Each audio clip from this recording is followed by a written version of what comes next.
रीवा माखनलाल चतुर्वेदी राष्ट्रीय पत्रकारिता एवं संचार विश्वविद्यालय एमसीयू के रीवा परिसर में साहित्यिक चेतना को समर्पित एक विशेष व्याख्यान का आयोजन किया गया। रचना की ऊर्जा विषय पर केंद्रित इस कार्यक्रम में महान साहित्यकार माखनलाल चतुर्वेदी के जीवन, व्यक्तित्व और उनके सर्जनात्मक योगदान पर गंभीर चर्चा की गई। कार्यक्रम में विद्यार्थियों के भीतर साहित्य के प्रति नई दृष्टि और राष्ट्र भावना का संचार देखने को मिला। कार्यक्रम में मुख्य वक्ता के रूप में डॉक्टर चंद्रिका प्रसाद चंद्र उपस्थित रहे, जबकि अध्यक्षता योगेश त्रिपाठी ने की। मंच पर वरिष्ठ साहित्यकार डॉक्टर राजकुमार शर्मा, रघुनाथ पांडे, भ्रमर परिसर निर्देशक डॉक्टर सत्येंद्र डहेरिया और एडजंक्ट प्रोफेसर जयराम शुक्ला सहित कई प्राध्यापक मौजूद रहे। कार्यक्रम की शुरुआत महान साहित्यकार की प्रतिमा पर पुष्प अर्पित कर की गई। प्रारंभिक संबोधन में जयराम शुक्ला ने साहित्य की परिवर्तनकारी भूमिका पर प्रकाश डालते हुए कहा कि सृजन केवल भावनाओं की अभिव्यक्ति नहीं बल्कि समाज को दिशा देने का माध्यम भी है। उन्होंने बताया कि कुछ रचनाएं व्यक्ति को भीतर से बदलती हैं, जबकि कुछ समाज में व्यापक जागरूकता पैदा करती हैं। इस दौरान उन्होंने राम प्रसाद बिस्मिल और माखनलाल चतुर्वेदी जैसे रचनाकारों का उल्लेख करते हुए उनके लेखन को विचारों की क्रांति बताया। मुख्य वक्ता डॉक्टर चंद्रिका प्रसाद चंद्र ने अपनी वक्तव्य में कहा कि माखनलाल चतुर्वेदी का साहित्य भारतीय आत्मा का प्रतिबिंब है। उन्होंने ये भी कहा कि भले ही आचार्य रामचंद्र शुक्ल के साहित्यिक इतिहास में उन्हें सीमित स्थान मिला हो, लेकिन उनके लेखन की गुणवत्ता और प्रभाव असाधारण रहा है। उन्होंने बालकृष्ण शर्मा, नवीन और गणेश शंकर विद्यार्थी जैसे समकालीनों का उल्लेख करते हुए कहा कि चतुर्वेदी जी ने राष्ट्रहित में कई संघर्ष झेले, लेकिन उनके विचारों की अग्नि कभी बंद नहीं हुई। उन्होंने उनकी प्रसिद्ध कविता पुष्प की अभिलाषा का उदाहरण देते हुए इसे देशभक्ति के सर्वोच्च अभिव्यक्ति बताया और कहा कि उनका समूचा जीवन राष्ट्र के लिए समर्पित रहा। उनके शब्दों में सच्चा साहित्य वही है जो व्यक्ति को सोचने पर मजबूर करे और समाज को नई दिशा दे। अध्यक्ष के संबोधन में योगेश त्रिपाठी ने कहा कि स्वतंत्रता आंदोलन के दौर में माखनलाल चतुर्वेदी की लेखनी ने जन जन में चेतना जगाने का कार्य किया। आज भी उनकी रचनाएं युवाओं को प्रेरित करने में सक्षम हैं और सामाजिक जागरूकता का सशक्त माध्यम बनी हुई हैं। कार्यक्रम के दूसरे चरण में काव्य पाठ का आयोजन किया गया, जिसमें रघुनाथ पांडे भ्रमर ने अपनी रचना के माध्यम से सांस्कृतिक विरासत और राष्ट्रभक्ति की भावना को प्रस्तुत किया। वहीं डॉक्टर राजकुमार शर्मा राज ने अपनी ओजपूर्ण कविताओं के जरिए सैनिक जीवन और देश प्रेम के भाव को प्रभावशाली ढंग से व्यक्त किया, जिससे सभागार में मौजूद श्रोता भावुक हो उठे। समापन अवसर पर परिसर निदेशक डॉक्टर सत्येंद्र डहेरिया ने सभी अतिथियों और प्रतिभागियों का आभार व्यक्त करते हुए कहा कि माखनलाल चतुर्वेदी का जीवन और साहित्य हमें राष्ट्र सर्वोपरि के सिद्धांत की याद दिलाता है। उन्होंने विद्यार्थियों से आग्रह किया कि वे साहित्य को केवल अध्ययन तक सीमित न रखें बल्कि उसे जीवन में उतारें। इस अवसर पर विश्वविद्यालय के अनेक प्राध्यापक, शोधार्थी, विद्यार्थी एवं कर्मचारी बड़ी संख्या में उपस्थित रहे, जिनमें doctor Brajesh Pandey, doctor Vinod Dubey, doctor Sunil Singh, doctor Vandana Tiwari, doctor Naveen Tiwari, Saurabh Mishra, Tarun Tripathi, Rahul Chaturvedi, doctor Divya Shankar मिश्र सहित अन्य शिक्षकों की सहभागिता उल्लेखनीय रही। इस आयोजन ने यह स्पष्ट कर दिया कि साहित्य केवल शब्दों का संयोजन नहीं बल्कि समाज को दिशा देने वाली शक्ति है, जो समय समय पर जनमानस को जागृत करती है। तो दुनिया को जीने का सलीका सिखलाता है, जो ना डरा अंधेरों से, ना झुका तूफानों से, असल में वही कलम का सिपाही कहलाता है। आज माखनलाल चतुर्वेदी राष्ट्रीय पत्रकारिता एवं संचार विश्वविद्यालय के रीवा परिसर में आयोजित इस विशेष व्याख्यान रचना की आग का ये आयोजन महज एक व्याख्यान का कार्यक्रम नहीं है, बल्कि उस भारतीय आत्मा को नमन करने का अवसर है जिसने अपनी लेखनी से सोए हुए राष्ट्र को जगाया था।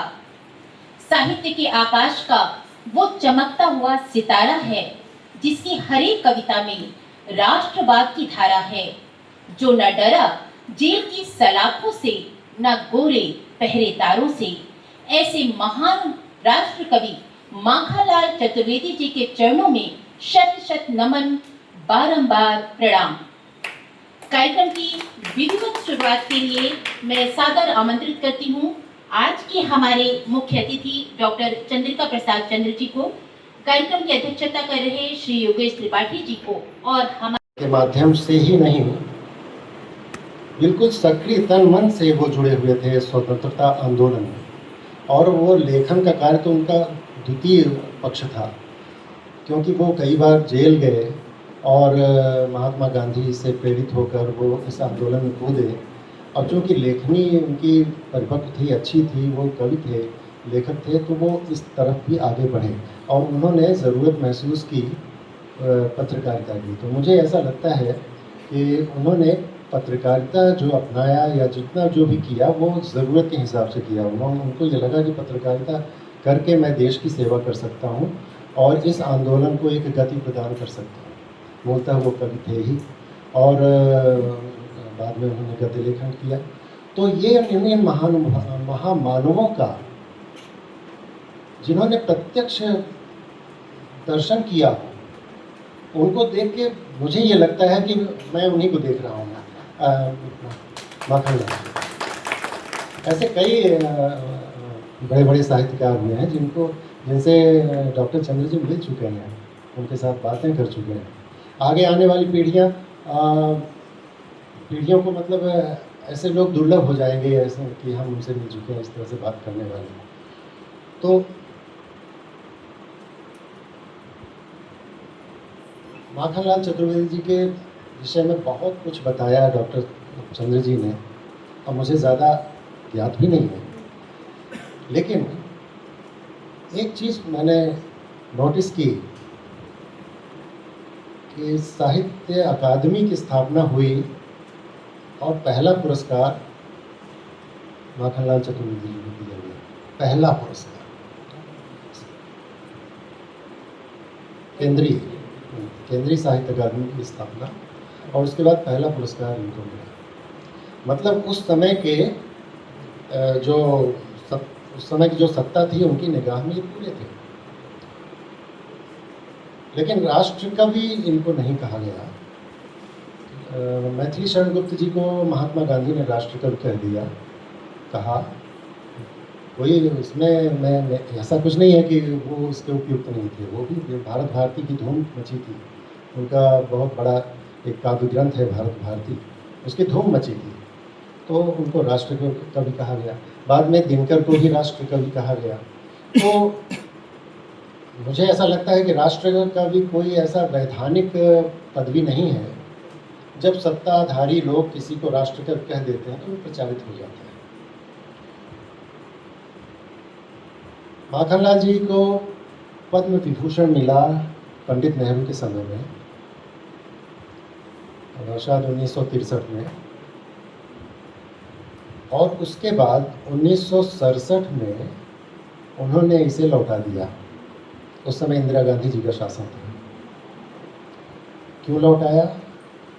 क्योंकि उस समय राजभाषा संशोधन बिल एक पास हुआ संसद में, जिसमें हिंदी को वो प्रमुखता नहीं प्रदान की गई जैसी अपेक्षा थी माखनलाल जी को, और अंग्रेजी के महत्व को बरकरार रखा। इससे ये सिद्ध होता है कि वो, मुझे ऐसा नहीं लगता कि उन्होंने हिंदी प्रेम के कारण वो त्यागा था। मुझे ऐसा लगता है कि राष्ट्रीय एकता में हिंदी जो सहायक बन रही थी उसको वो स्थान न देकर आप इस मुहिम को कमज़ोर कर रहे हैं, क्योंकि वो राष्ट्रीय भावना उनमें बहुत थी। अगर किसी एक भाषा को बढ़ावा देने, यानी हिंदी को बढ़ावा देने से राष्ट्र विखंडन की दिशा की ओर जा रहा था, तो वो निश्चित ही चुप होते। लेकिन ऐसा लगता है कि इसमें उन्होंने तत्कालीन सत्ताधारियों के जो एक दृढ़ता होती है, एक संकल्प शक्ति होती है, उसको कमज़ोर देखा उन्होंने, और इसके विरोध में उन्होंने पद्म विभूषण लौटाया था। इससे जाहिर होता है कि वो महानतम देशभक्तों में थे।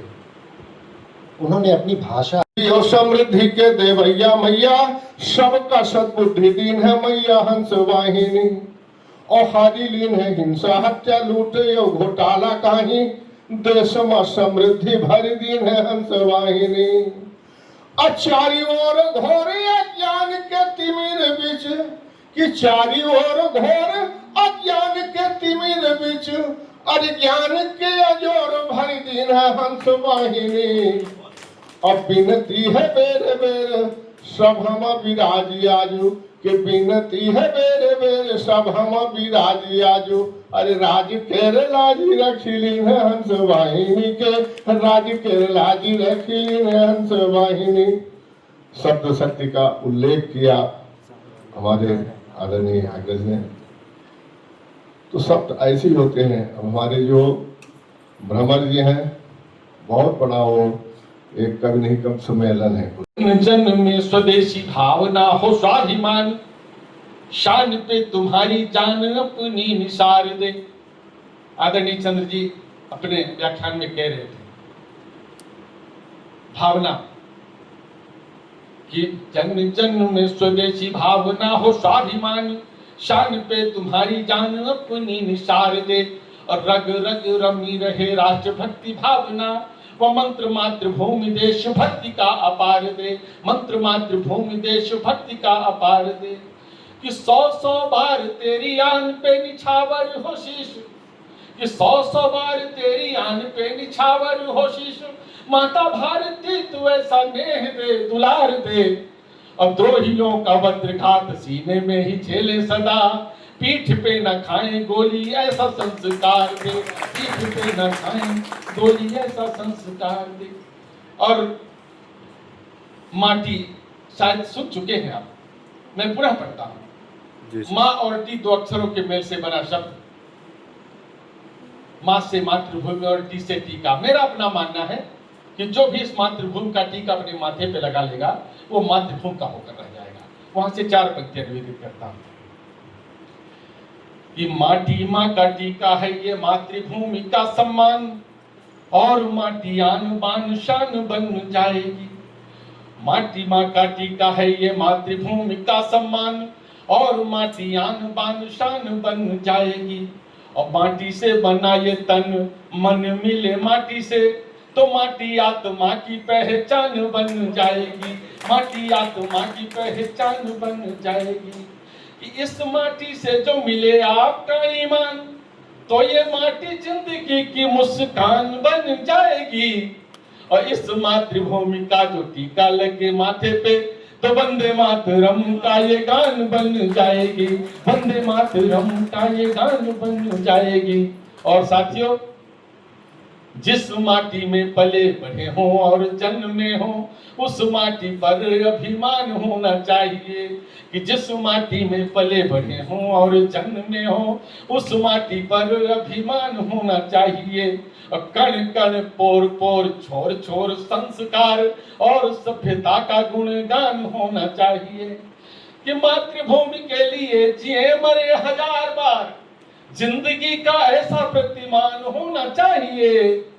और जाति धर्मवाद से अलग घोर राष्ट्रवाद से ही ओतप्रोत हिंदुस्तान होना चाहिए।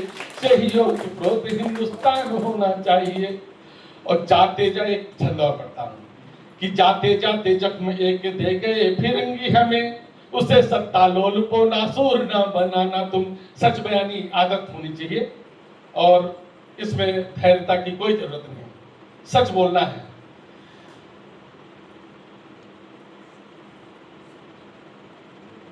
नासूर न बनाना तुम। हाँ, नासूर न बनाना तुम। सत्ता लोगों को नासूर न बनाना। तो भूल गया, छंद ही भूल गया। चलिए, को प्रणाम करता हूँ। प्रतिवर्ष दादा की जयंती बड़े धूमधाम से भोपाल में मनाई जाती है, तो यहाँ भी मनाई जाती थी। तो मुझे लगा कि चूँकि 4 अप्रैल को छुट्टी थी और वहाँ पे भी प्रोग्राम नहीं हो पाया, तो मुझे लगा कि ये प्रोग्राम होना ज़रूरी है। तो उसके हमने कहा चलो बाद में रखते हैं। 2 दिन एग्ज़ाम था, तो परीक्षाओं के कारण वो थोड़ा और डिले हुआ, इसलिए आज हमने इस कार्यक्रम को रखा। आप लोग सब पत्रकारिता के विद्यार्थी हैं, इसलिए ये ज़रूरी है आप लोगों को बताना कि दादा ने पत्रकारिता को कभी पेशा नहीं माना। उन्होंने पत्रकारिता को हमेशा एक सेवा भाव से लिया और उन्होंने कहा कि ये जन की सेवा का व्रत है। पत्रकारिता करना जनता की सेवा का एक व्रत लेना है। और उन्होंने कहा कि आप एक संपादक बनके एक व्यक्ति से लेके, एक गांव से लेके, एक कस्बे से लेके, एक ज़िले से लेके प्रदेश और प्रदेश से लेके पूरे प्रदेश स्तर से लेके पूरे देश स्तर की सेवा का व्रत लेते हैं। संपादक बनना एक बड़ा अपने आप में व्रत लेने के समान है, ये दादाजी का मानना था। और उन्होंने कभी भी लोभ लालच या धन अर्जन के लिए पत्रकारिता नहीं की। कोई भी लोग उनको जो है अपने लेखनी को उनकी बांध नहीं पाया, लेखनी को डिगा नहीं पाया। और उन्होंने जो है इतनी प्रतिभा थी उनके अंदर कि किस प्रतिभा को कम और किस प्रतिभा को ज़्यादा बोले, ये बड़ा मतलब कोई इसको कह नहीं सकता। बहुमुखी प्रतिभा के धनी थे।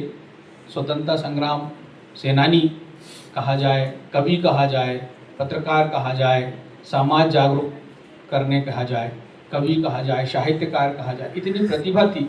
और उन्होंने अपनी हर प्रतिभा का उपयोग देश सेवा के लिए किया, राष्ट्र सेवा के लिए किया।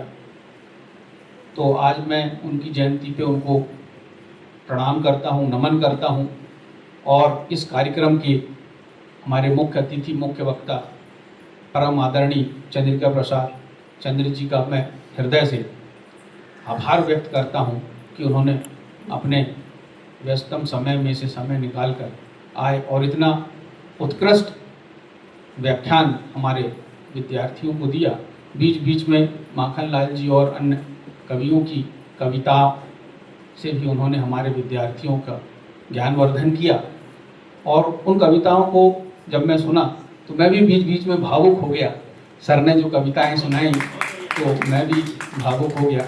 मैं सर का हृदय से आभार व्यक्त करता हूं कि उन्होंने अपने व्यस्तम समय में से समय निकाल कर आए और हमारे विद्यार्थियों को इतना उत्कृष्ट व्याख्यान दिया। उनका मैं हृदय से आभार करता हूं। और इस कार्यक्रम की अध्यक्षता करने वाले देश की धरती तुझे कुछ और भी दो। अब क्या बचता है इसके देने के बाद भी, लेकिन वो भी लालसा है कि कुछ और भी दो। तन समर्पित, मन समर्पित और यह जीवन समर्पित चाहता हूँ देश की धरती तुझे कुछ और भी दो। माँ तुम्हारा ऋण बहुत है, माँ तुम्हारा ऋण बहुत है, मैं अकिंचन, किंतु इतना कर रहा फिर भी निवेदन। थाल में लाऊं सजाकर भाल जब भी, थाल में लाऊं सजाकर भाल जब भी, कर दया स्वीकार लेना या समर्पण। गान अर्पित, प्राण अर्पित, रक्त का कण कण समर्पित चाहता हूँ देश की धरती तुझे कुछ और भी। अब इससे अधिक तुम्हारे ख्याल से कुछ कर, कृपा करके ग्रहण कर लेना। धरती माँ से अनुरोध करते हैं कि कृपा करके मेरा मस्तक स्वीकार कर लेना, यदि वो भी लाऊं तुम्हारे सामने। इसके अलावा भी कुछ देने की ऐसी कल्पना करने वाला हिंदुस्तान के दूसरे कवि का नाम यदि आप जानते हो तो बताएं। तुम्हारे ख्याल से जिन कवियों को मैंने नाम लिया है इससे बड़ा कोई उदाहरण नहीं हो सकता। चाहे वो बाल के सम्मान भले लिख रहे हों कि कभी कुछ ऐसी तान सुना दो जिससे उथल पुथल मच जाए, एक हिलोर इधर से आए, एक हिलोर इधर से आए, प्राणों के लाले पड़ जाएं, त्राहि त्राहि रवन में छाए, सत्य और सत्यानाशों का धुआंधार जग में छा जाए। कभी कुछ ऐसी तान सुना दो जिससे उथल पुथल मच जाए। जब ये कविता उस समय इस तरह की कविताएं लिखी जाती थी तब माखनलाल चतुर्वेदी लिख रहे हैं, यह माँ तुमको क्या दूँ, तन समर्पित मन समर्पित। फिर एक कविता उनकी बहुत प्रसिद्ध हुई थी, जवानी। आग अंतर में लिए, प्राण अंतर में लिए पागल जवानी, कौन कहता है कि तू विधवा हुई हो आज पानी। कौन कहता है कि तू विधवा हो गई, तुम्हारा पानी उतर गया। माखनलाल चतुर्वेदी की कविता ध्यान से देखिए, जवानी। कहते हैं कौन कहाँ पहन ले नर मुंड माला। जवानी को उद्धृत करते हुए कहते हैं कि पहन ले नर मुंड माला, उठ स्वमुंड सुमेर। माला तो पहन, लेकिन अपने मुंड को, अपने सिर को तुम सुमेर बनाओ, सबसे ऊंचे वाला।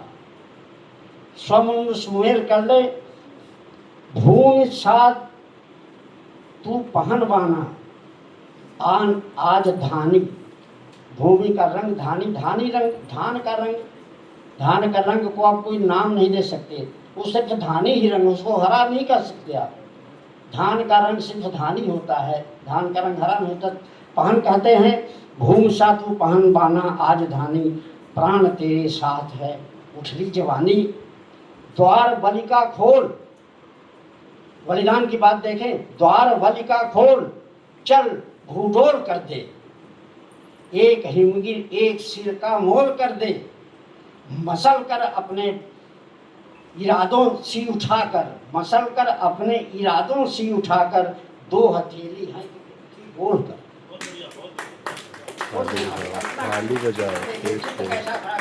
कम चित्र कैसा करता है, किस तरह से पृथ्वी के समेट करके